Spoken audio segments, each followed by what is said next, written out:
Welcome back to the City Ramble. If you're watching or you're listening, making sure you are subscribing or following the podcast, not us in our day-to-day lives. I don't need that. We can do without that. You've got nothing to watch if you follow me everywhere, just like me going to and from work every day. The occasional trip to Oldham as well. It's glass houses and stuff. I imagine Oldham was more impressive this week. I wanted to read out this YouTube comment from MCFC, the Mad Hatter. So shout out to them, because I thought he did a really good job at summing up the Leverkusen game, and we will sort of move on to big picture conversations in the final part of the show. They said spot on about the tiny probability of Pep's lineup working, let alone the disrespect to Leverkusen. It's like playing blackjack. The dealer has 19, you have 20 in your hand. You tell the dealer to hit you, and you're like, why would you do that? Yes, you could get an ace to make it 21, but the probability is so low, you'd be a fool to try it. That's effectively what Pep did, and that's kind of where I landed. Like my general frustration was the like I said, the probability of it working was so slim. You mentioned a little bit before, Joe, about the way that, City's squad depth and drop off, and yes, of course, my overall argument would be, how can you properly judge them in that isolated incident when they make 10 changes? But we have seen these players before. It wasn't 10 players who were making their debut. It was just such a crazy situation that Guardiola's never done before, and I would hazard the biggest of guesses he will never do again. Is that, if we can try and extrapolate actual takeaways from that Leverkusen game, has it damaged your confidence about what this team is capable of doing? Because as recent as the preview show for this very match, it was a different Joe Ricci and I were sort of speaking about, and John Ashley was on the show as well, and we were speaking about how we actually, low-key feel like City's ability in the Champions League could be quite high, because they've obviously got match winners at either end of the pitch, and yes, of course, they're not this all-firing team like they have been on previous occasions, but you don't have to be to win the Champions League, famously. Speaking of Chelsea in Porto. However, I do fear for the momentum and the confidence that result and that performance could damage, quite a few of the players, not even the ones that started on the pitch, but the ones that were coming in as well. It just seems like a bit of a toxic move, and I don't know, are you going away from that thinking, yeah, maybe we are a little bit further away than we have thought we were after the first 3 or 4 months of the season? The other thing that I've literally just thought as you were saying that is that obviously, like, not being as comfortable as we maybe could have been and stuff for the last night's game, and the momentum that it kills and stuff. If we don't get this top 8, we've got 2 more games to play that are just which you're going to have to play the strongest 11 anyway. You're going to have to play the strongest 11 for it. It becomes like a totally unnecessary, like you say, like just an extra headache for someone who's seemingly made this decision because of, wanting to keep players rested and wanting to keep players like, well, then you potentially just give them 2 extra games to play. It's like opening Pandora's box, basically. It's completely ridiculous, but yeah, it is anyway. Crazy. I was personally never really one of them who thought that I'm not big on like our Champions League hopes this year. As far as I'm concerned, if you can't win the league, like, your odds of winning the Champions League are not that great. Like, unless you're a real really, because I think so. Let's see, especially English winners. Obviously, Liverpool were super team, and listen, the thing. I was kind of gonna expand on that and say, like, that Liverpool team that didn't win the league against us but won the Champions League, like, they were like a counter-attacking, like, powerhouse, weren't they? They didn't not beat us to the league because they were shit and like they were like in the middle of a transition or anything. Like, they didn't beat us to the league because they got 98 points and 97 points and we got 98. Like, they were an unbelievable side. Obviously there's Chelsea and Porto that has its own kind of things going on. Di Matteo, Chelsea in Munich sort of beating them. And look, I'm not saying that you have to be like the best team in the world to do it. I'm not even saying that you have to necessarily win your own league to do it. But I'm just saying that if I'm looking at Manchester City right now, thinking I don't expect them to win the Premier League, and I don't, I'm not going to also sit here and say I think they've got a good chance at the Champions League, because I just think that our quality, like, yeah, fair enough, our strongest 11 could maybe go toe to toe with any 11 on its day. But if there's an injury that happens to one of our big players, basically I'm saying if Haaland goes down with an injury during any of these knockout stages, we're toast. It's game over. Like if current form Doku goes down with an injury, who is the winger who's picking that up? Like no one. Like there is nobody else at the performance levels of these players. And this is kind of where I come back to the idea that the game against Leverkusen showed us that the drop off is for some of these players is really big. Like we're in a position. Did you think it was perhaps a message to the board from Guardiola? I'm still trying to reason with it, and I don't think it is. But like, I can't imagine. Is it a state? Because we have seen the odd link to Semenyo, and he's got a clause that becomes active in January. Yeah. I mean, I'd be stunned. I'd like the other hypotheses I had was that 115 verdict is imminent and the club has been banged to rights, and this was basically like a big middle finger fuck you from Pep to the board. I'll show you. Yeah. I'll make this game at the Bernabeu really matter if we've done this. And it was basically said, because they've lied to him and whatever. That I mean, this is the sort of the maddening scenario we find ourselves in when it probably isn't even close to either of them.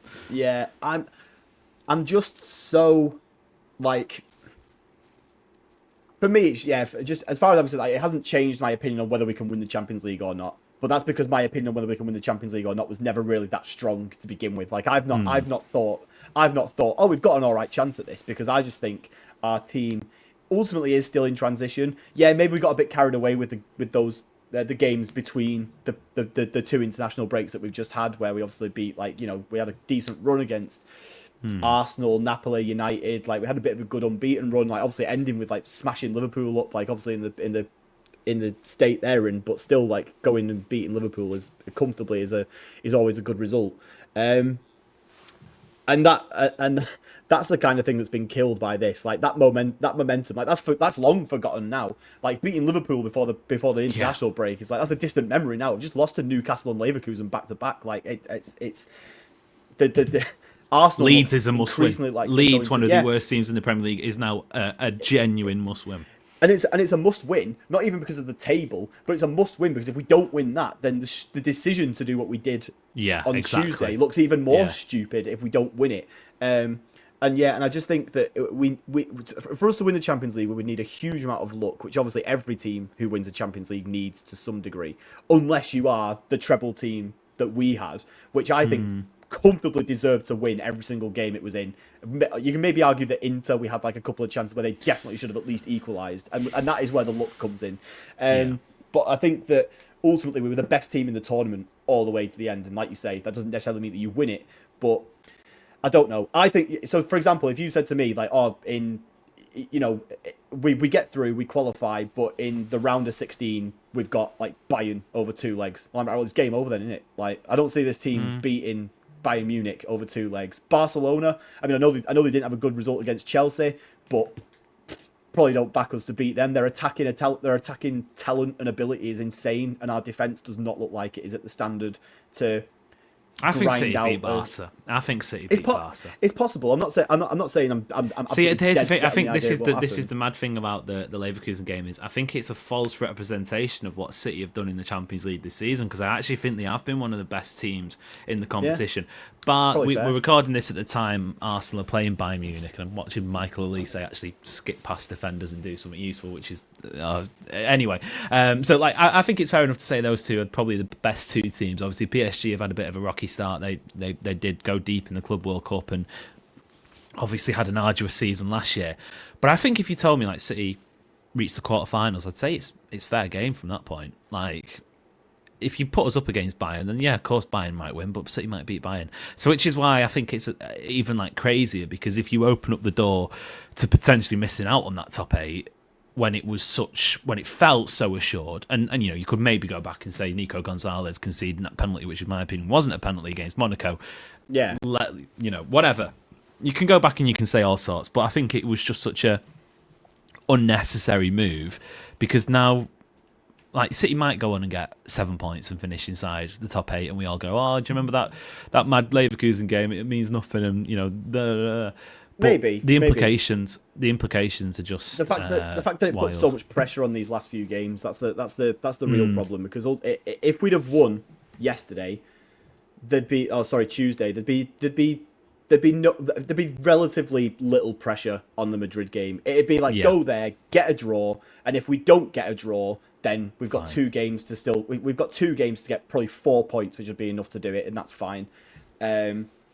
But now it's like, well, if we don't win, if we lose at the Bernabeu, which is very, very possible, and I would argue very, very likely, then that means that suddenly we've got 2 games that we must win. Even if we beat Madrid, the worst part results. Yeah, go on. Yeah, I think it guarantees that the Galatasaray game now, unless City nosedive and lose to Bodo Glimt as well, and can only finish inside that sort of playoff spots, it guarantees the Galatasaray game will be of importance. Right now, City's January through to the start of February, and bear in mind there's every chance that there could be a 2-legged Carabao Cup semi-final against most likely a big team if you look at the cup draw. It begins with Chelsea at home. Well, no, actually it begins with Sunderland away. Not easy at all.